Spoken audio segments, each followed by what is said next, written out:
Shalom, mtu upendwaye sana na Mungu. Hakika hii ni siku nyingine nzuri njema ambayo Mungu ametupatia.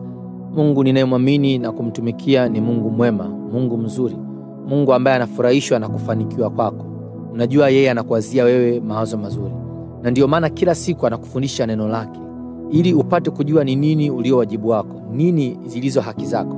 Alafu kisha anategemea wewe usimamie wajibu wako, udai hizo haki zako, ili kumruhusu yeye kutenda kazi katika maisha yako.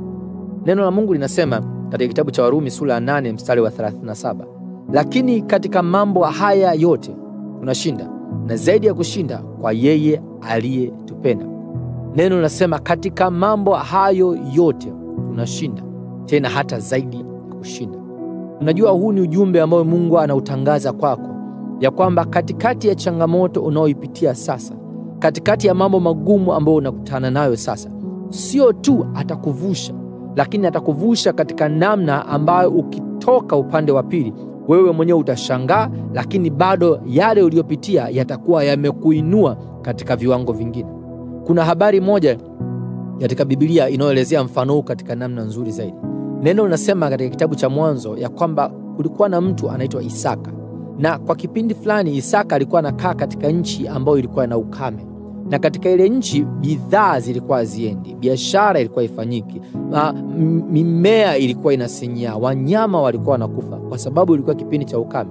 Kwa hiyo Isaka akaona ni bora atoke hapo aende nchi nyingine ya Misri, ambako kule anaweza akafanya biashara zaidi, kwa sababu kule kulikuwa kunapatikana maji na bidhaa na mimea ilikuwa inafanya vizuri zaidi. Lakini Mungu akamwambia, hapana, usitoke hapa katika ukame, wewe kaa hapa, maana hapa mimi nitakufanikisha. Kwa hiyo Isaka akaliamini neno la Mungu, akabaki pale Gerari. Na neno linasema kwa sababu alimwamini Mungu, msimu ule alipopanda, katika kila gunia moja ambako alitakiwa apate kipimo cha gunia moja, akapata kipimo cha magunia 100. Yaani kwa kila kipimo kimoja akapata mara 100, tofauti na ilivyokuwa mwanzoni.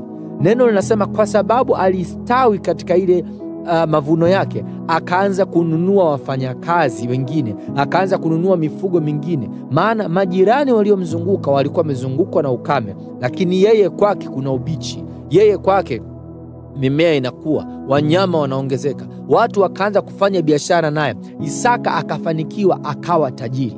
Sasa ni lazima uelewe ya kwamba chimbuko la utajiri wa Isaka lilikuwa ni Isaka kuamini neno la Mungu, ya kwamba katikati ya changamoto, katikati ya magumu yale ambayo wengine yalikuwa yanawafanya wakimbie nchi, yeye alibaki, kwa sababu Mungu alimwambia ya kwamba mimi nitakuvusha katika hii changamoto, lakini sitakuvusha tu, bali nitakuvusha, alafu utakapotokea upande wa pili utatokeza ukiwa na ushindi maradufu, kumbukumbu ya kuwa umevushwa, lakini na kumbukumbu ya baraka tele.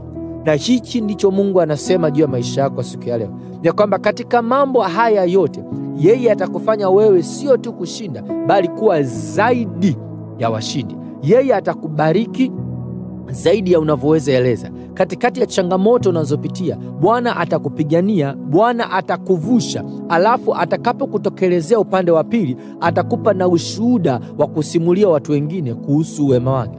Mungu ninayemwamini ni Mungu anayekuwazia wewe mawazo mazuri. Yeye ana mpango mzuri juu ya maisha yako. Anachotaka kwako, anataka umwamini, alafu umshirikishe shida yako, na ushangae namna gani yeye anakuvusha katika changamoto yako na kukupeleka maeneo la ushindi hata zaidi ya vile ulivyofikiria. Kwa maneno haya, naomba nikutakie uwe na siku njema yenye baraka na afya tele. Kumbuka, Mungu anakuwazia mawazo mazuri na anataka kufanya wewe kuwa mshindi zaidi na zaidi na zaidi. Barikiwa.